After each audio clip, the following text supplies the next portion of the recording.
Hello and welcome to the Wakbada Bassett Creek Oral History Podcast, where our guests discuss ways that they and other Indigenous peoples have lived, worked, and played in the Wakbada watershed for thousands of years.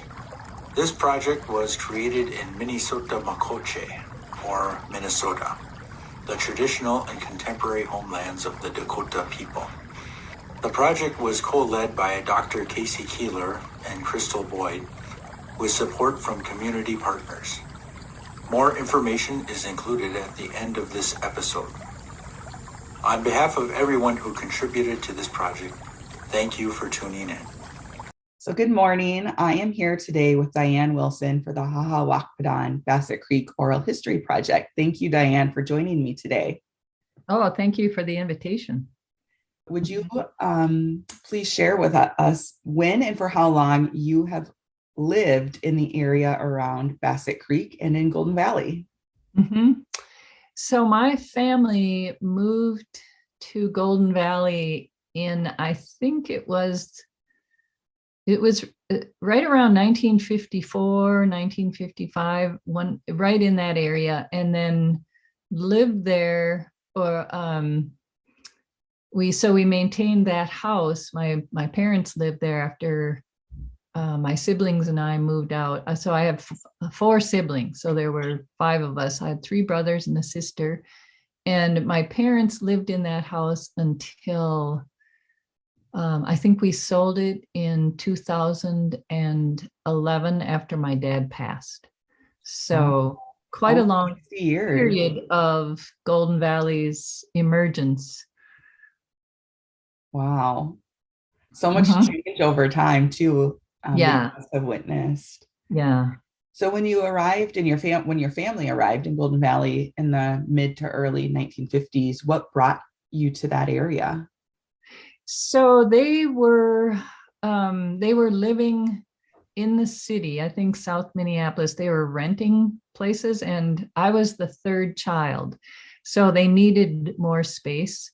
So they found a lot. They bought an acre lot because at that point, the neighborhood that we moved into was in the process of just being sold as lots, empty, bare lots from what was a farmer's land. Mm-hmm. So we had an acre lot, and they had a little rambler built, a little 3-bedroom rambler.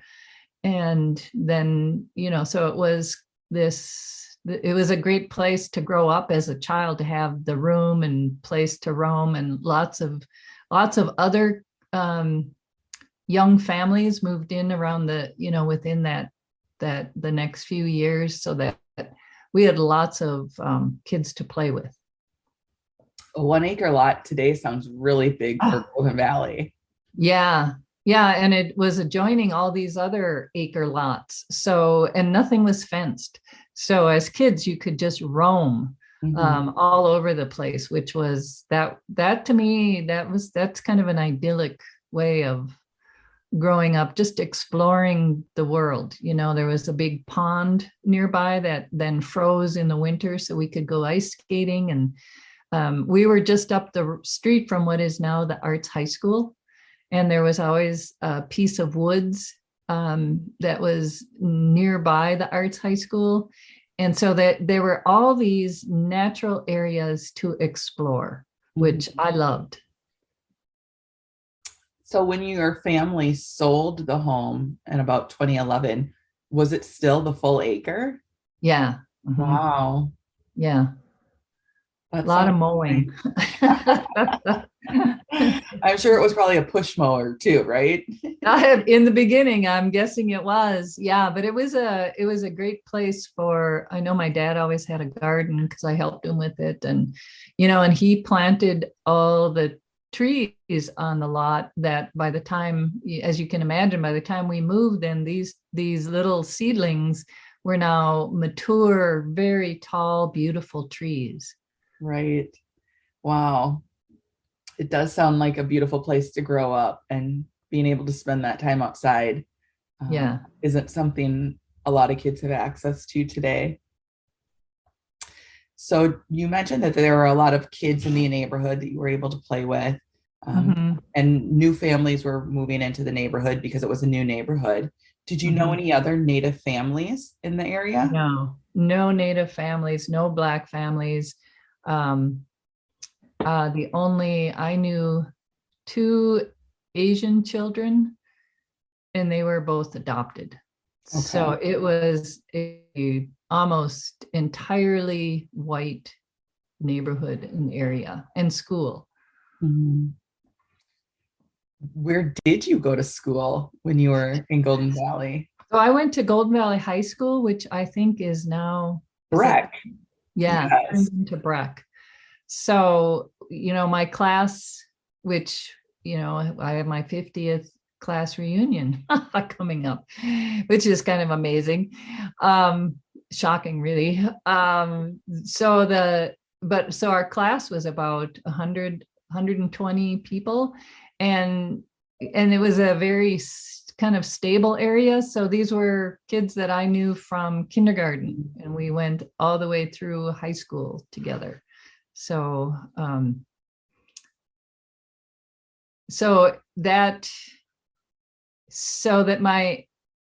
it was in being in high school.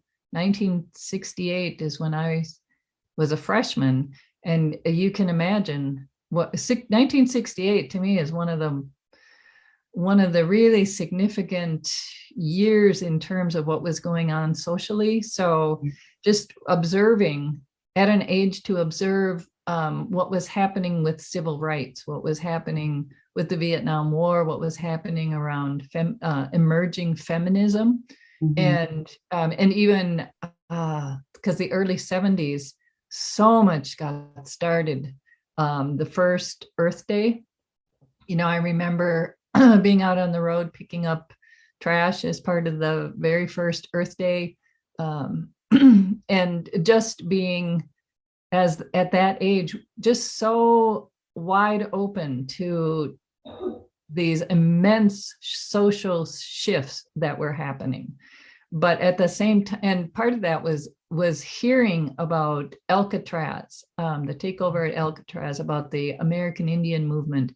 But at that time, not putting together, not making the connections really between my own family. We didn't.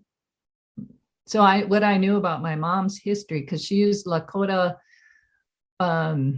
enrolled out on Rosebud, but she really didn't. So she grew up in South Dakota, and she did not like to talk about it. So we knew that she spent 6 years at the Holy Rosary Mission School on the Pine Ridge Reservation, and that her 4 older sisters, went to the St. Francis Mission School on the Rosebud Reservation. But that was like saying she went to the moon, because no one in my family knew what boarding schools were for. No one knew why they were going there. And so while I was in school, I wasn't making the connection yet about the fact that we weren't being taught any of that history. We didn't have any books about, there were just those little references to Dakota and Indigenous history. And it was always referential to, well, this is the past, this is what happened, and now this, this is the way things are and always will be. So it was kind of that, just that way that you observe what's happening, you take in the impact of it, and then your questions rise later as an adult. Why was that? Why weren't there any books about Native people? Why was the history that I was taught? I don't remember learning about the 1862 Dakota War at all. But it could be I've forgotten. But and then the removal afterwards, and this was something that in so many conversations in the years when I became an adult and was doing the history or the research for my family history, that this was across the board, that Dakota people did not grow up learning about the 1862 Dakota War. So, to understand later just how fully that history had been repressed, and that was certainly true of my school, the neighborhood where I grew up as well. Mm-hmm. I mean, I would say the same thing growing up and going to school in the 80s and 90s on the north side of the metro. I don't think we ever learned about the U.S. Dakota War either. Yeah, I think it's fairly recent, especially when the 150th anniversary rolled around. Then there came a much greater interest in providing that perspective. But even when my memoir came out in 2006, it was like this big shock to people that they hadn't been taught about this history. And so they were learning it as part of reading that memoir and realizing, that was a shared story of growing up without knowing your history. Right. Yeah. I mean, I'm sure you have so many of the same experiences when you're teaching about, we work with these college students, and in our classes, they're always like, why didn't I learn this? Why have I not learned this until now? Yeah. It really is unfortunate that they're not getting more Native history that they really want and are eager for in the K through 12 system. Yeah. And especially in rural areas, that I still hear from parents about their children being in schools where they don't have any books in the library written by Native authors. So, and part of I feel that momentum around that starting to change with so many more Native writers and scholars emerging and publishing books. So I think that's going to really help shift the balance, and that our children, our grandchildren are going to grow up hopefully with knowing this history from as a child. Right. Yeah. I mean, it'll be exciting to see how that changes so many things for a native young person.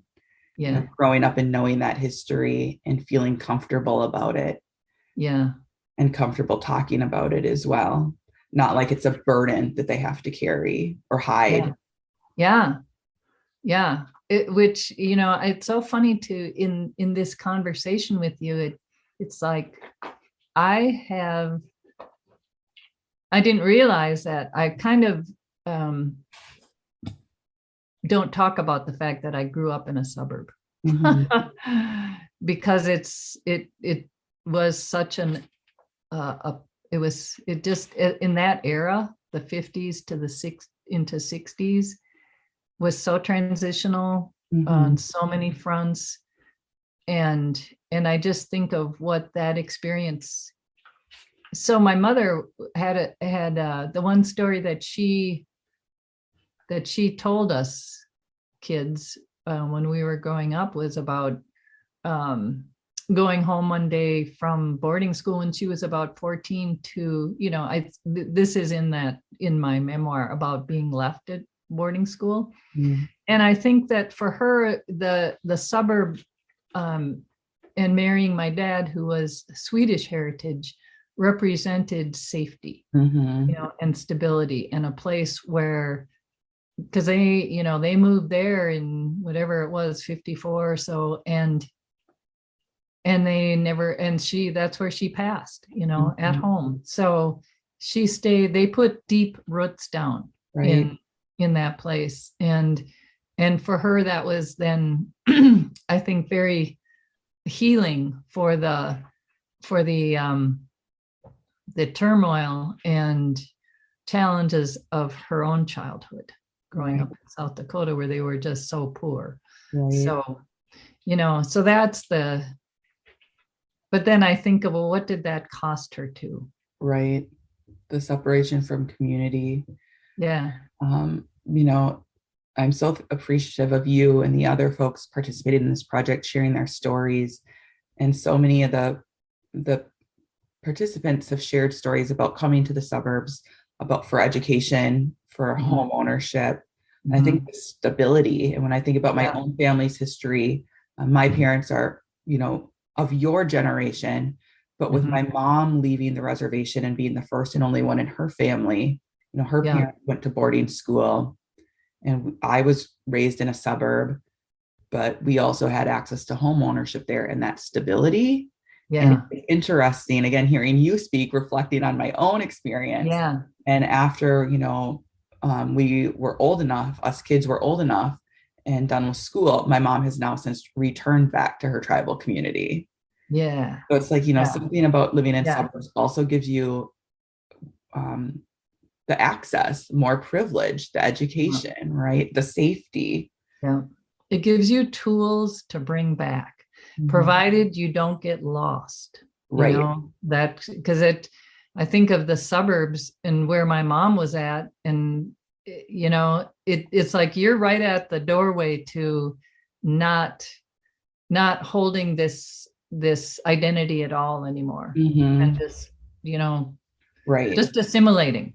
Right. And, so, right. Yeah. Like we have to be very deliberate, I think, in a way to stay culturally connected when you're in the suburbs. And for me, that was learning Dakota and Ojibwe history and becoming comfortable with those communities. But I also, you know, never have lived on my reservation and likely never will, right? That huge disconnect from my own community. I get you, because I'm enrolled on Rosebud. I'll never live there. I rarely ever make it out there. And so there's this weird disconnect of saying who you are, you know. I mean, you know, there's the government identity of where you're enrolled, but you know, I always, when I introduce myself, I say I'm a Bidewakantuano Yate descendant, because that's where my family came from. And it's a way of acknowledging then the diaspora that followed is how we ended up in South Dakota. And that's why our enrollment is there. But I really identify as Dakota, because this is where I grew up.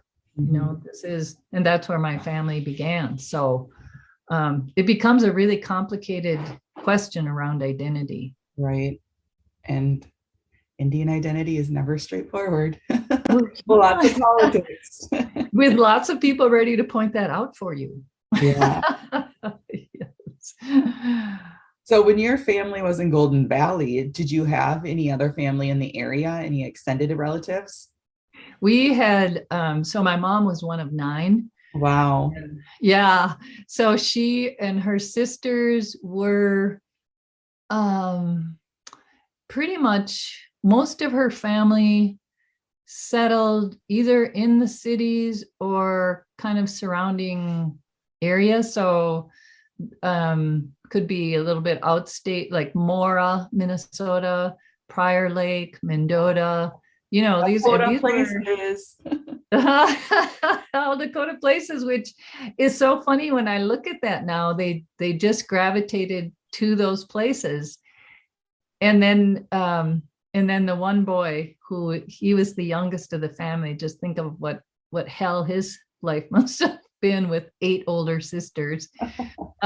He escaped as soon as he turned 18 into the Navy and ended up in Texas. So we did have family around, and it was interesting when I, you know, we would talk about their boarding school experience and just hear how different it was for each of my aunts, you know, based on their personality and their temperament, how they responded to that. So they were like, we all acknowledged that we were Indian. We were part Indian, is how, because there was always the conversations growing up as a kid. Well, you know, what are you? And, you know, it was kind of like this mystique. Oh, we're part Indian. And, you know, that's what we knew. Well, and then they just kind of look at you like, that's different. I didn't know what to make of that. So your family also attended Valley Community Presbyterian Church for a time, and your brother was baptized there? Do you have See, memories of that? I don't remember about the baptism, which or which brother. I don't remember any of that. I remember going to Sunday school.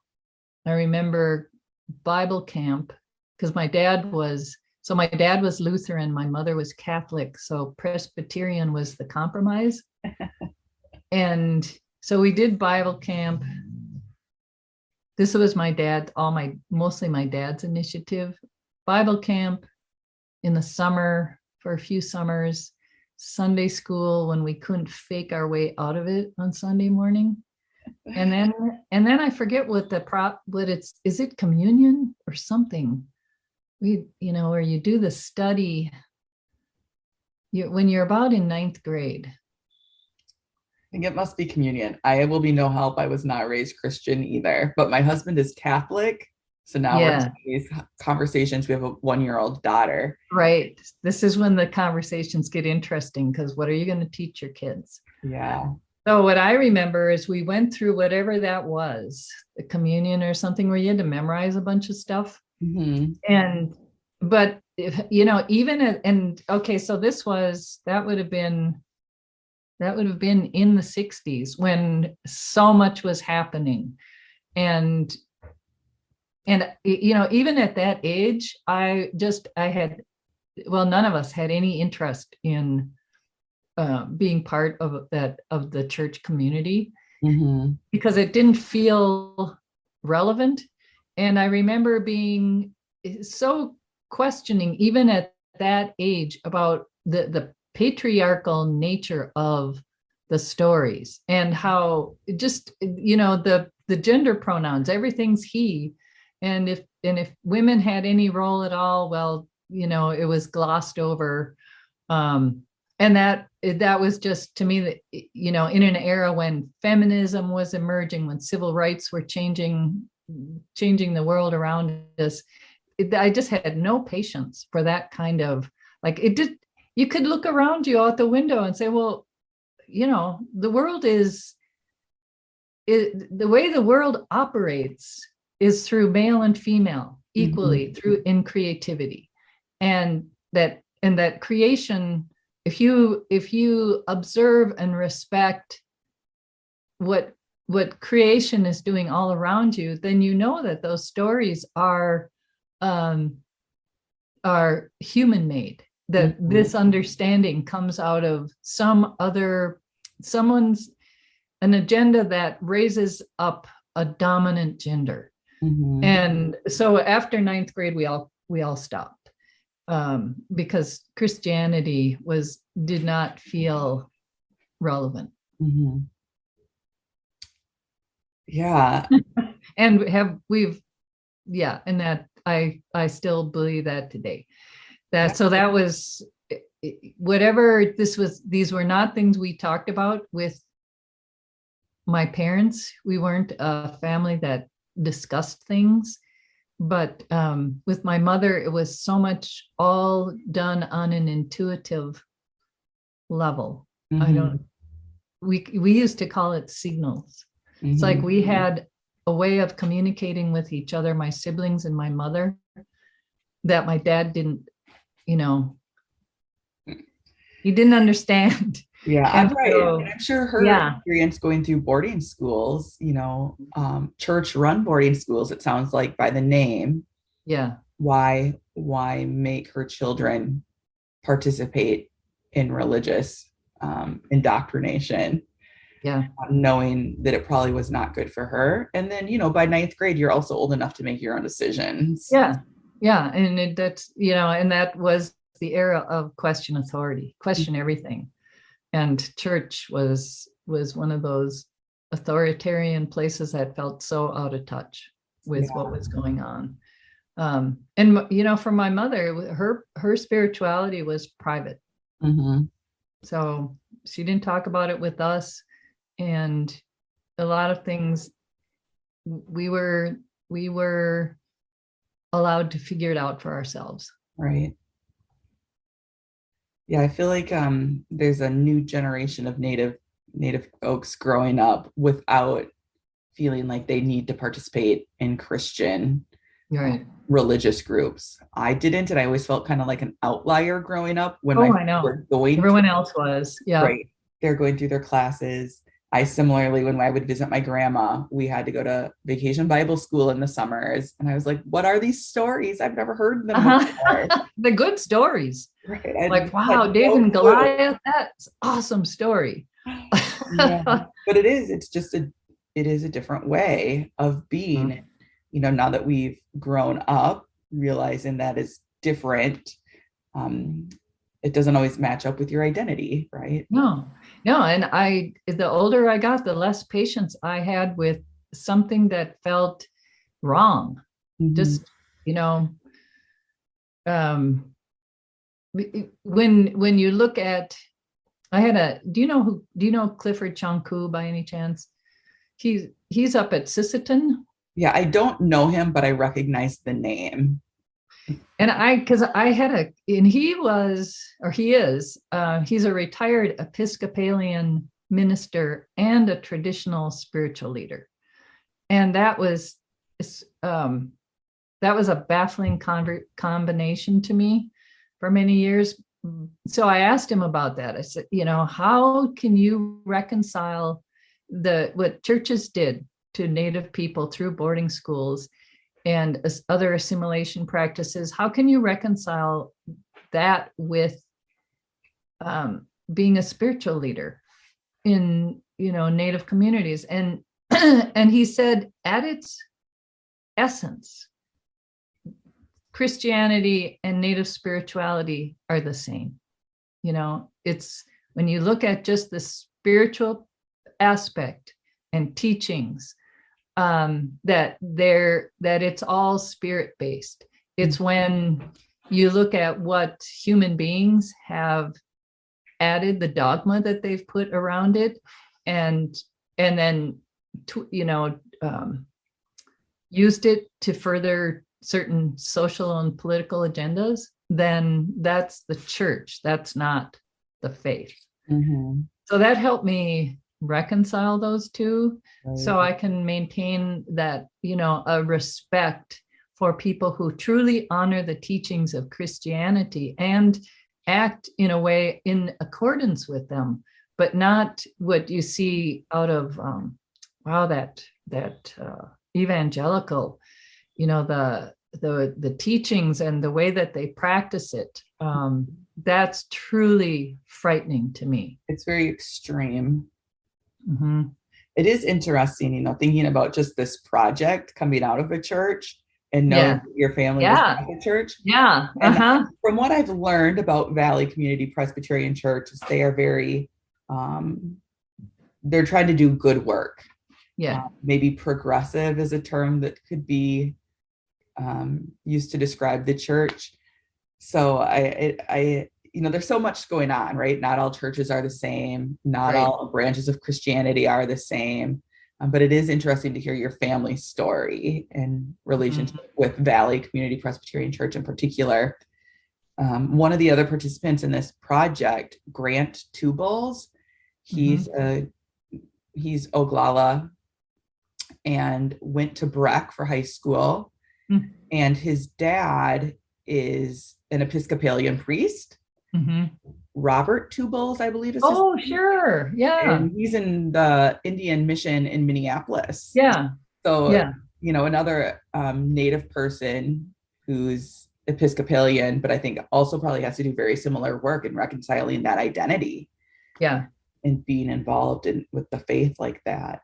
And I find that really interesting when, especially so when Native people, but churches are willing to really interrogate that history, and then to look at how that can shape the work that they're doing in community. Right. And when I was at Dream of Wild Health, I forget we had actually a really strong relationship with the Sisters of Carondelet at over at St. Kate's.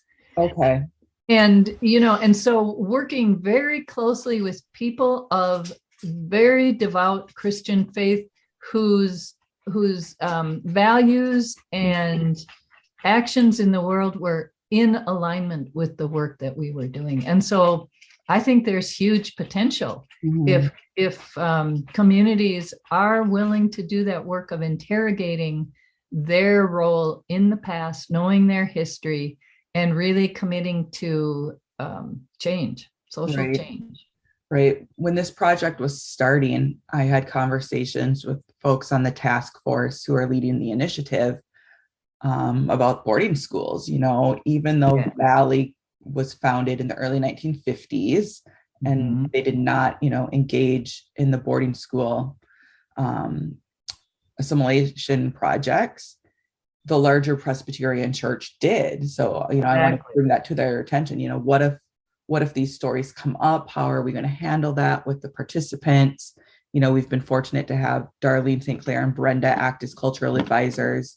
And given the nature of the interviews, they haven't come up. I think you and I having this conversation is probably the most discussion about boarding schools.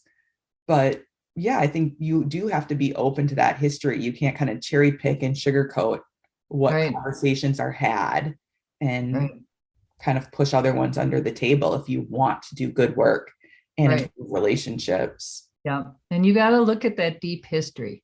You know, it's not enough to throw your hands up and say, well, we didn't do it. We're all immersed in this cultural context that has come out of a boarding school history in which many of the churches played a really significant role. Right. Absolutely.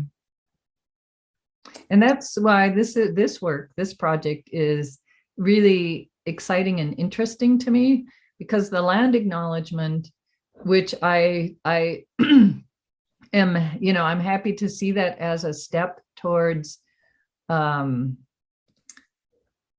understanding, a step in this direction. But the land acknowledgement can be used almost like a checkbox, like, oh, we did it. Okay, back to business as usual. Right. Yeah, I think, again, I think this project in particular can be a model.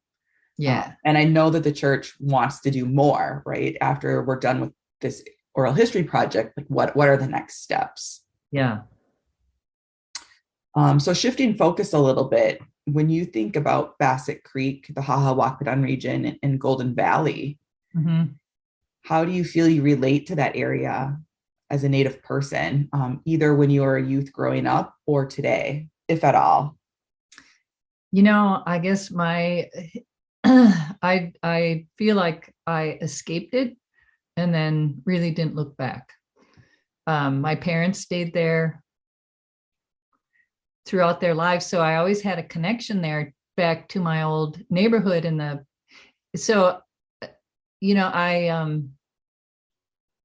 I appreciate growing up there because of the stability it gave my family, and being in a really beautiful natural area and having that privilege as a child to be able to run around and explore. But it's not a place that I've stayed connected to at all once, especially after my parents were gone. Then no connection. When you were young, did your family have conversation about that being a Dakota place? No. My grandmother, my mom's mother, lived in a little cabin after her husband passed, and she, and they put the freeway through and uprooted so many families of color in the South Minneapolis. So her family was one of them. And so she moved into a little cabin out on Medicine Lake. Oh, wow. And so we'd go and visit her there. And I always thought I wonder if she knew, because we didn't talk about anything like that. We didn't talk about being Dakota, or what the history of the area was. But again, your mom and her mom were of that generation where they probably were working to protect you. Exactly. It's silence, to be silent, and later on, when I was working on the memoir with her, and talking about when they were in South Dakota and how hard it was to find work. My grandpa had 9 kids, and South Dakota is such a poor and really racist state. So to be an Indian was, you didn't get work, you didn't get hired. And so he had more my coloring. So the brown hair, and he had blue eyes, and he was the reason we ended up enrolled on Rosebud, because that's where his family, the Dionnes, were from. And so he stayed silent to get work to support his kids. And then when he couldn't support his kids, then they sent him off to boarding school. So so I think that's where they learned it was not safe to be Indian, or to acknowledge it, or to talk about who you were. Right. And again, yeah, at that time when your family had arrived in Golden Valley, the early 1950s, you also kind of had to be white to have that access. You had to be white to be in that area, because I do remember in high school a Black family wanting to move into our neighborhood, and all the discussion there was around that was a big community conversation around whether or not Black families could move into Golden Valley. Right. So it's interesting to hear that the other woman, the Ojibwe Black woman, came in, what decade was that? The 1960s. The 60s, yeah. So that's when that conversation was really a big topic. Because that's when, the big fear was blockbusting. Right. Now, a Black family would move in, drive the housing prices down, and then it would become a Black neighborhood. And we know that Native people were considered, anyone that's not Caucasian, right? They fell under that in terms of the race-based covenants that were across this area and this community. Yeah, completely. Yep. So kind of on the flip side of that question, you've spoken a little bit about this, but how has growing up in a suburb informed your identity? I think that's what initiated my relationship with land, and the fact that we spend, as kids, we spent our time outside, and you could roam up throughout all the the neighbor yards and in the wooded areas, and you were free to explore, and you just had to be home for dinner.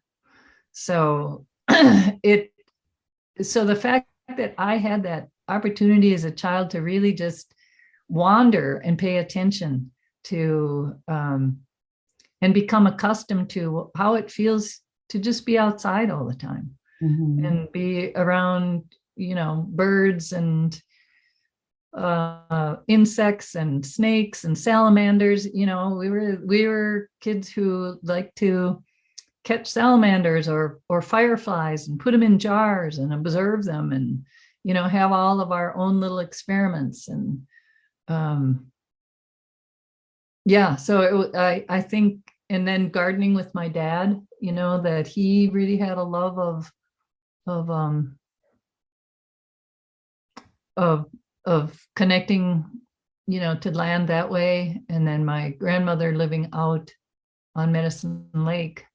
So the land, it's my land relationship. I think that was one of the most significant, that and feeling safe where we grew up.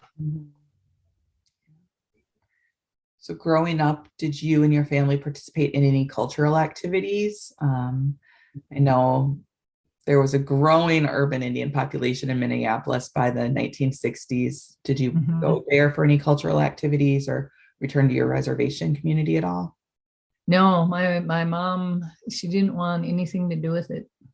After she didn't, I think that the trauma of being left, it shaped, that's where for her, it was all about safety, keeping her kids safe and not having us go through what she went through. But then when we were older and then there were family reunions, then we would get together with families that were more connected. So families that came from Rapid City, for example, and, so those cousins and just hearing some of my other aunts talk more freely about boarding schools and their experience and make jokes and laugh and, the way aunts do. And there would be the occasional Lakota word, my one aunt could still say the Lord's Prayer in Lakota, which is pretty amazing.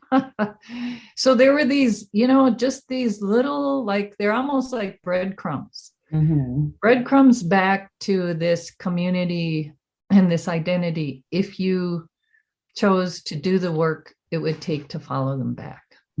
So we didn't participate. We didn't go to until my siblings and I got into, I think, maybe out of high school, then we started going to powwows. Okay.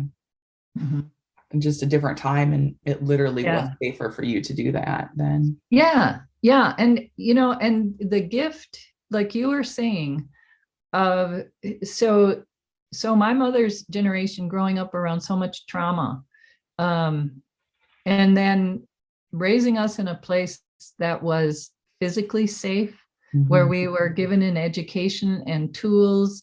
And then that meant that when we became adults, we had the ability then to bring that back. Like I grew up with a full belly, is the way I put it. I didn't experience hunger in my childhood.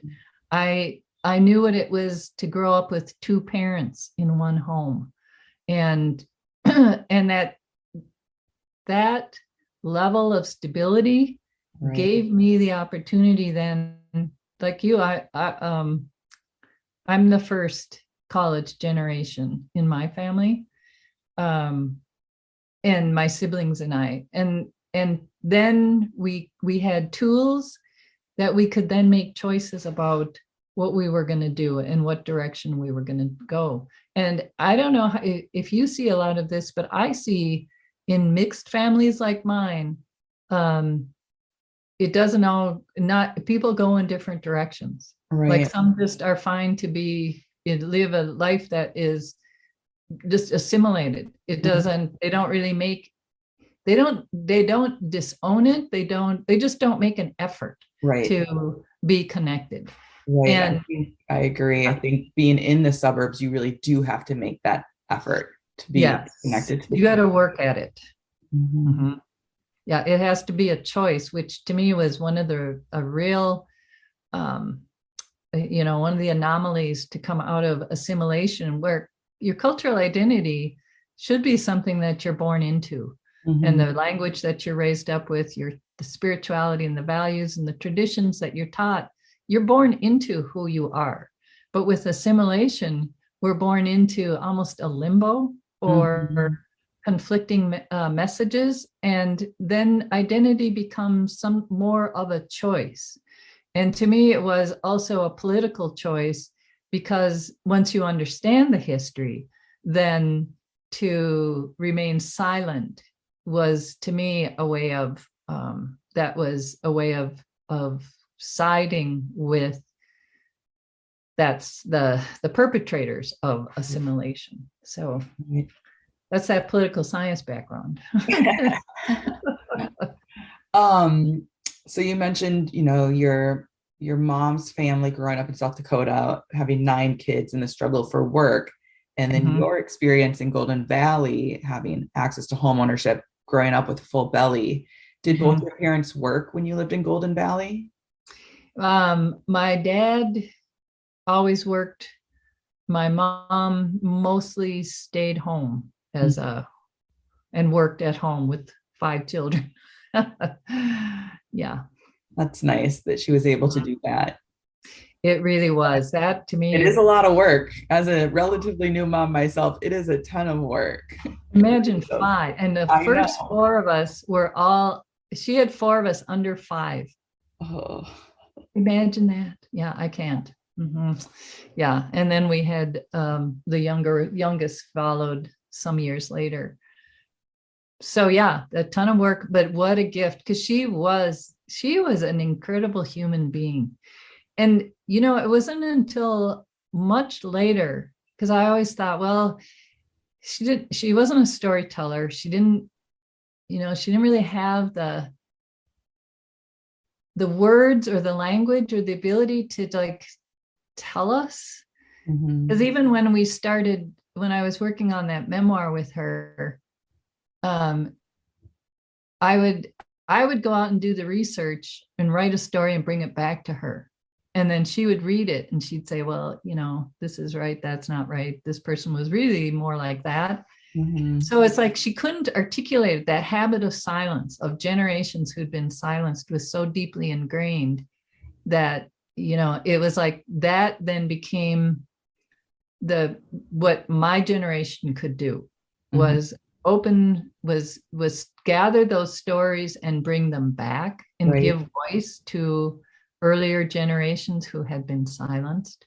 And so I feel like that was my generation's, the door that we could open because of the gifts we'd been given growing up, the stability and I forgot. I wound around in so many circles. I forgot where the question started. Sorry. Oh no! I asked about your parents working, but your mom was able to stay home without. Yeah, she tried a couple. Her family had a dry cleaning business when they first moved out back to Minneapolis. So she worked in a dry cleaner one summer, but she would have to walk. Like it was at maybe 2 miles, a mile or 2 each way, because they didn't have a second car, and then work in this. So it only lasted a short time, but otherwise she was home with us. And that was a real gift. It was a gift to be home. Yeah. She was just an exceptional human being.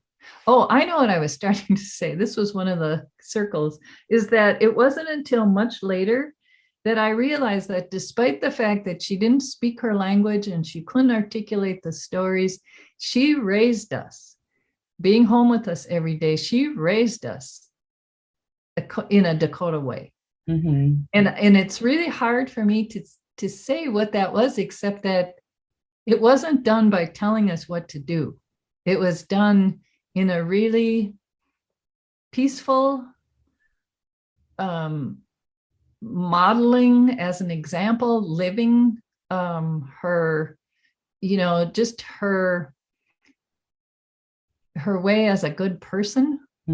And that we all understood that. We understood what we were supposed to be doing, and one look out of those eyes, it's like, oh, I'm in trouble. But it was a Dakota way of being raised, not yelling, she didn't spank. It was, yeah. And so I was able to recognize that later. That sounds like such a nice childhood growing up. It had its, challenges, but it was overall very good. So shifting gears again, this project, the Haha Wakpadan Bassett Creek Oral History Project, really is working to emphasize the Dakota history of place in Dakota, claims to place in this region. So what do you think about the role and importance of language in place names, particularly in these predominantly white settler spaces? Oh, critical. I think the names are just, it's like the name. It's funny. I was just reading about this in another book, in a book. Have you read Trace? No. God, of course, can I remember her name? Lorette. I think it's Lorette Savoy. And it's a memoir about history, memory, race, and land. Okay. But the whole, when you think about what naming does, and it gives you, it creates a relationship with a particular place, and it also says something about that place. It's an identifier, and then when explorers and settlers came in and overlaid a name on top of that, it was an act of erasure. And or took that name and then adapted it to more of an English interpretation and pronunciation. So I feel like in that renaming, that was a very deliberate and intentional way of erasing Indigenous. So the point that Lorette was making in her book was that those early explorers needed Indigenous people and knowledge in order to understand where they were and how to live there and how to survive. But once they had that, once they extracted that information, then they overlaid their own name on it, which was a way of erasing Indigenous presence and asserting claim to it, the dominance of it. So to bring back the Dakota name for Bassett Creek, the Hahawakpadan, that's a decolonizing step. That's a beautiful reclamation and acknowledgement of Dakota presence, a Dakota homeland. So I think it's critical. Right. I think what you're saying too is like the power in naming, and that's also why we see so much resistance when there is a name change, like Bide Makaska, right? There's just so much aggressive, forceful opposition. Yes. Because some folks feel like they're losing their power. What's next? They want the land back? Actually, yes. Well, but yeah. Yeah. So this project, in addition to reimagining a Dakota landscape, also grew out of a land acknowledgement process. So what do you think about land acknowledgement statements broadly? And then what do you see as really essential next steps? Well, land acknowledgement, it's a good step, provided it doesn't end there.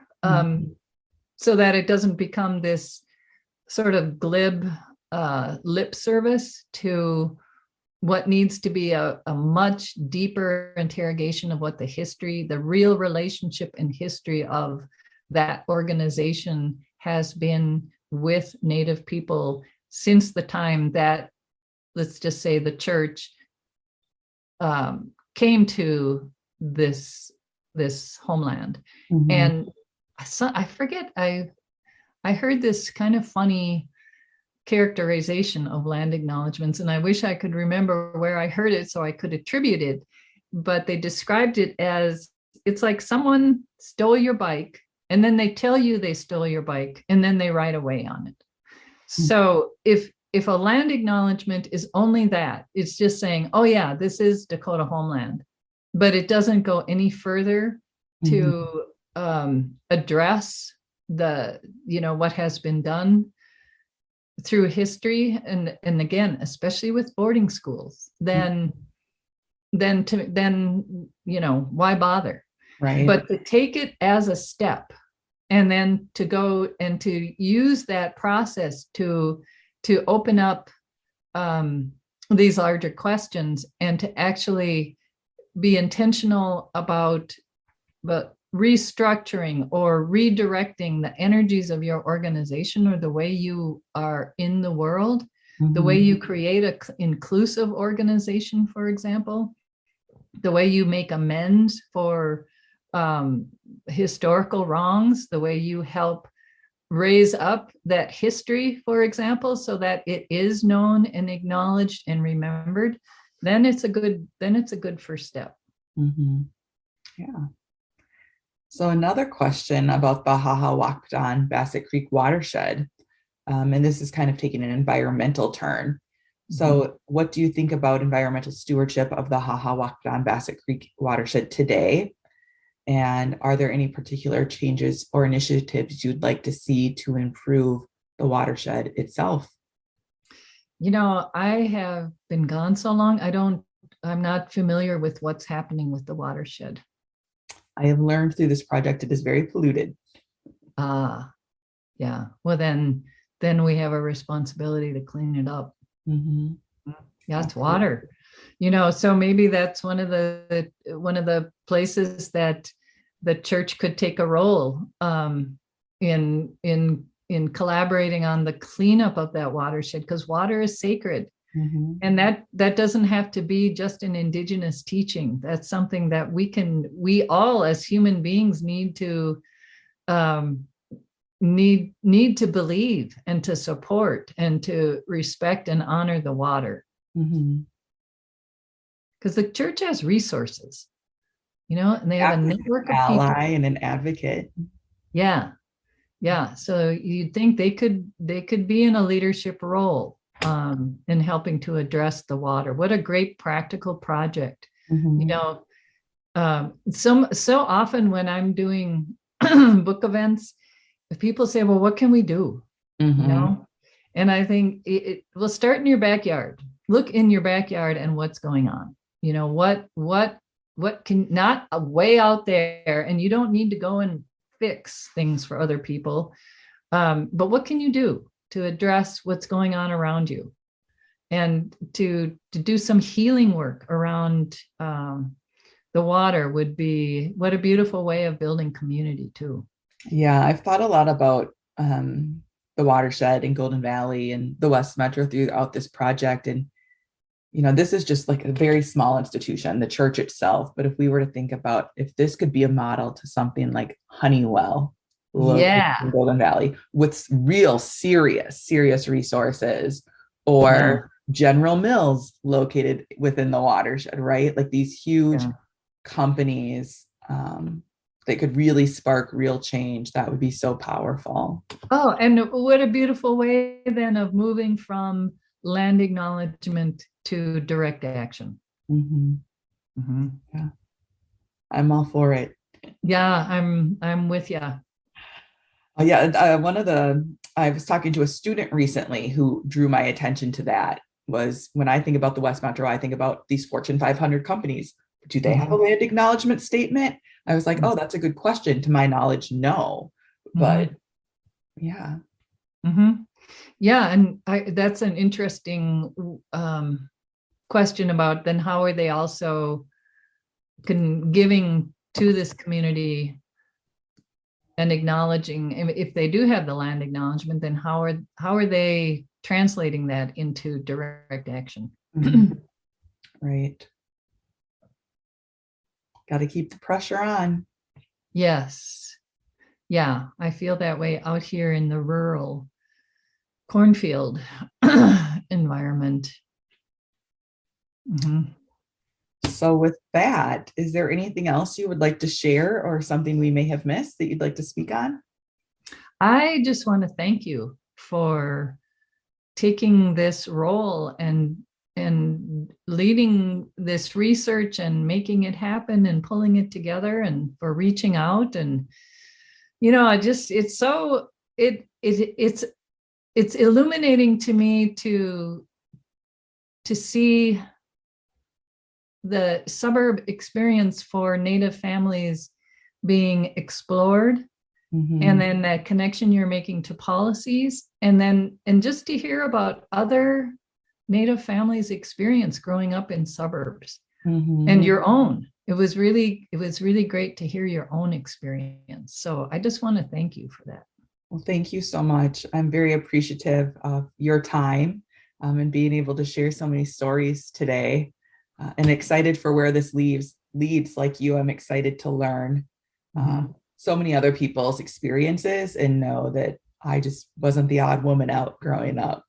Yeah, that's what you felt like, didn't you? Like, okay, it's just us. And I was convinced, well, our family made all these choices and, we're the ones that screwed up and, everybody else has it together. But then you find out. Yeah, I've thought about it living in a suburb in my time there, kind of as a process, a process of the seasonal rounds, right? In a very modern day sense, where our family took us to where the resources were in a capitalist system. Yes, true. Yes. And they made camp. For a long time. Yep. They put roots down, which is what agriculture allows you to do.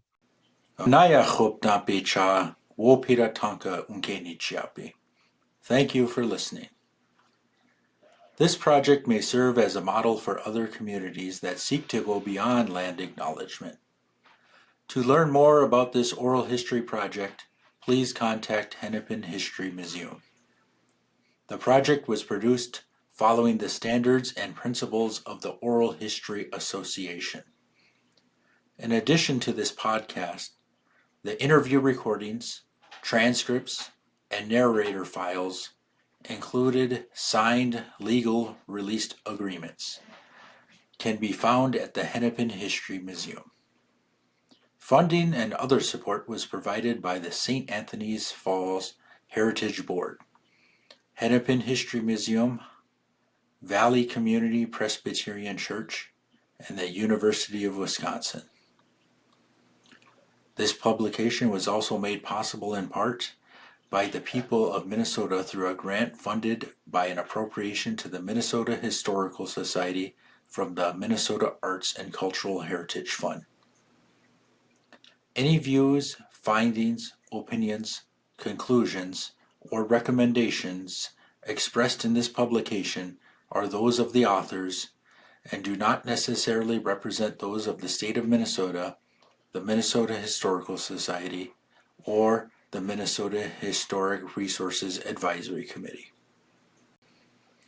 Anaya chopta pecha wopira unkenichiapi. Thank you for listening.